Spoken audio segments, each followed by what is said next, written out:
Ini adalah tempat pembuangan sampah paling kotor di India. Anak laki-laki yang tidak terawat. Duduk manis, mengelap bersih sendoknya. Belajar dari orang dewasa di jendela. Meminum kopi, pria itu ketawa. Kemudian mengaduk kopi. Dia juga ikut mengaduk. Namanya Saro. Naik kereta yang salah 2 bulan lalu. Terpisah dari keluarga. Dia pergi ke kantor tiket untuk bertanya. Tapi karena kendala bahasa, dikucilkan oleh orang dewasa, ditegur oleh orang. Film ini diambil dari kisah nyata. Saro kembali ke rumah setelah 25 tahun. Waktu kecil dia sangat pandai. Kedua saudaranya sering mencuri batu bara sebagai subsidi rumah tangga. Bahkan jika diketahui, dengan gampang memanfaatkan lokasi, menghindari penjaga, membawa batu bara yang dicuri ke pasar, tukar dengan 2 kantong susu. Saro ingin makan permen, dan meminta pada abangnya. Abangnya tidak sanggup beli, dan mengatakan akan beli lain kali. Saro sangat pandai, mengatakan harus beli seluruh tokonya. Keduanya tertawa, tetapi tawaan abang hanya sebentar, karena keluarganya miskin. Ada juga adik perempuan dan ibu yang menunggu makan darinya.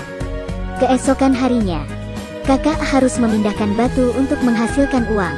Mendengar bahwa abangnya akan kembali minggu depan, Saro ingin pergi bersamanya. Tetapi abang mengatakan dia masih kecil, tidak bisa kerja malam, tidak bisa melakukan pekerjaan berat. Dia berpura-pura bahwa dia bisa. Dengan keras kepala mengangkat kursi, untuk membuktikan ke abangnya. Dengan susah payah, mengangkat sepeda. Akhirnya abangnya menyetujui. Mereka naik sepeda ke kota. Kemudian naik kereta api. Abangnya melihat uang yang tersisa 5 sen. Dan adik yang tertidur nyenyak. Dia tidak dapat menunggu lagi. Karena sangat nyenyak, abangnya meletakkan dia di kursi. Menyuruhnya untuk tidak kemana-mana. Tunggu abangnya pulang akan memberinya permen. Saro terbangun. Tidak melihat abangnya, bahkan lupa pesan abangnya. Dia terus mencari. Dengan setengah sadar, dia tertidur lagi di kereta. Saat bangun lagi, pemandangan di luar jendela mobil mundur dengan cepat. Di dalam gerbong, selain deru bising kereta, yang tersisa hanyalah teriakannya yang tak berdaya. Sampai capek, Saro tidur lagi. Tidak tahu lewat berapa lama, kereta api sampai tujuan. Kemudian bergerak lagi, karena stasiun ini rusak, tidak bisa berhenti. Akhirnya Saro berteriak minta tolong. Menjadi tempat tinggal dirinya. Kalau ngantuk, lanjut tidur. Jika lapar, memakan sisa apel yang dibuang orang. Sesampai di stasiun berikutnya, dia mati-matian melewati kerumunan. Tetapi saat ini, sudah 1.600 km jauhnya dari rumah. Saro memegang selembar karton, memakai sepasang sandal rusak, berjalan di atas rel. Wanita ini pembohong, menanyai Saro kenapa tidak pulang. Dia mengatakan bahwa dia tersesat. Wanita itu membawanya pulang rumah, memberinya makan dan air, membantunya mandi, dan menceritakan dongeng. Jika kamu merasa dia baik, maka selanjutnya, kamu sudah dijual olehnya. Keesokan hari, seorang lelaki datang. Setelah menghilangkan kekhawatiran dengan rutinitas yang sama, menyuruh Saro berdiri. Dia melihat Saro. Dia yang kami inginkan. Kamu harus melihatnya dengan baik. Mata yang murni, sepertinya tahu. Ketika wanita mengeluarkan air lagi, Saro berubah. Saat wanita itu berdandan, tidak melihatnya, Saro segera melarikan diri.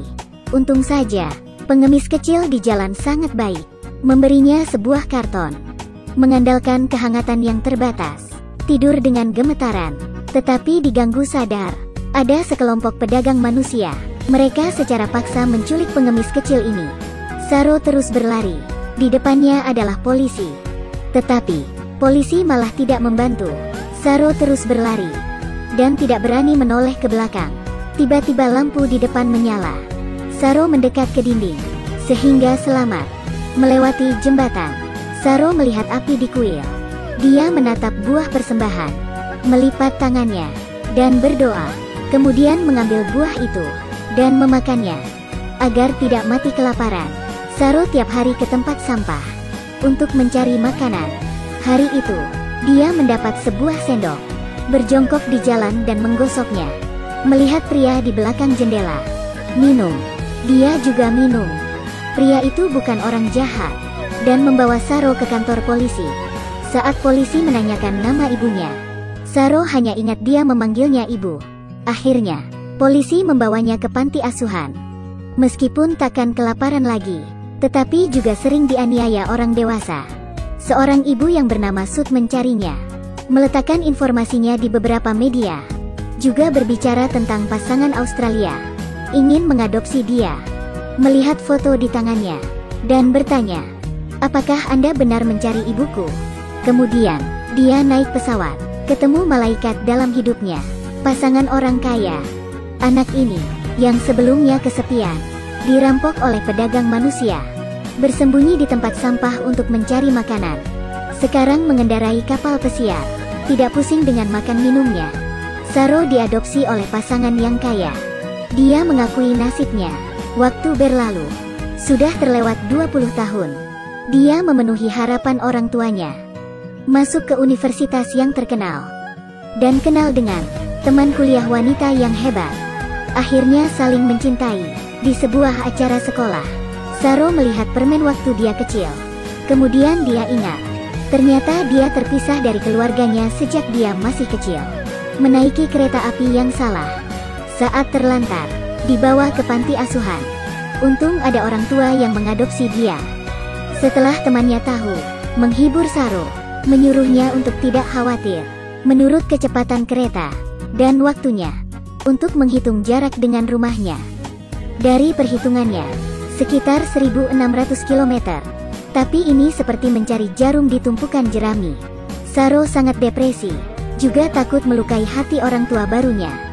Akhirnya dia menyembunyikannya. Setelah itu Saro terus mencari dari peta, di pesta sekolah, juga menyendiri, bahkan tidak sabar terhadap pacarnya, dan ingin putus. Dia mulai menyalahkan diri sendiri, menyalahkan kalau dia hidup seenaknya.